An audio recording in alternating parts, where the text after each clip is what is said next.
ikaw din ang paratangan, rebelde. Anti-Espanyol, anti-Iglesia. Ang importante. Alam kong marami sa inyo ang natatakot. Natatakot tayo para sa ating mga pamilya. Huwag na nating antayin na patayin nila ang ating mga anak, abusuhin ang ating mga kababaihan, tanggalin ang ating dignidad bago tayo kumilos. Tatahimik na lang ba tayo? Hindi! Mabuhay ang Pilipinas! Mabuhay! Mabuhay ang Katipunan! Mabuhay! Mabuhay si Jose Rizal! Mabuhay!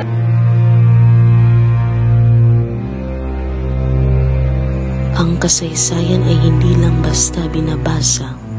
Ito'y binubuhay, isinasabuhay at inaalala. Isang lalaki, isang panulat, isang diwang hindi kailanman ipinako sa nakaraan.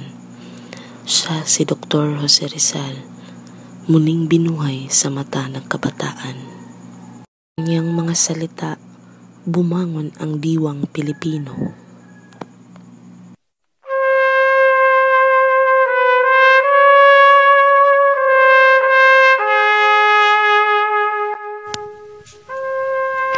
Marami akong pangarap para sa aking bansa. Lalo na sa unlaran nito sa komersiyo, medisina, edukasyon at agrikultura. Ngunit sa pangarap na ito, kailangan ko rin ang aking kapwa mga Pilipino.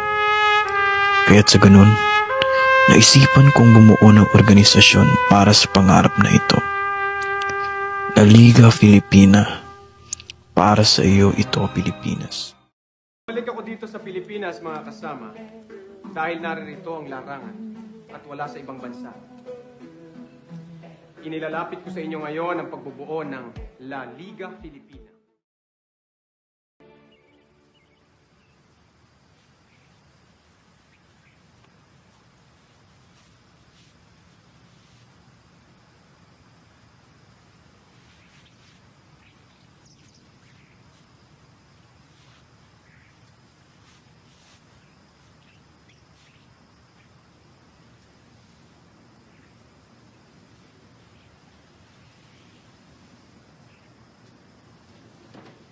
Kung ang pag-alay ng buhay para sa bayan ay isang kasalanan, handa akong mamatay bilang isang makasalanan.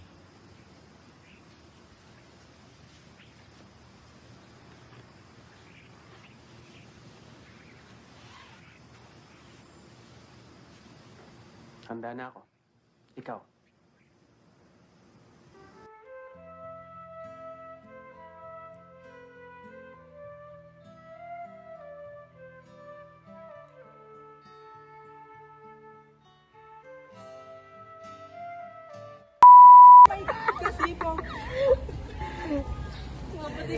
First lady. Oh, kuan ko man happening now mag-outtaking para sa May 2025 elections. So, doon papasingan mo na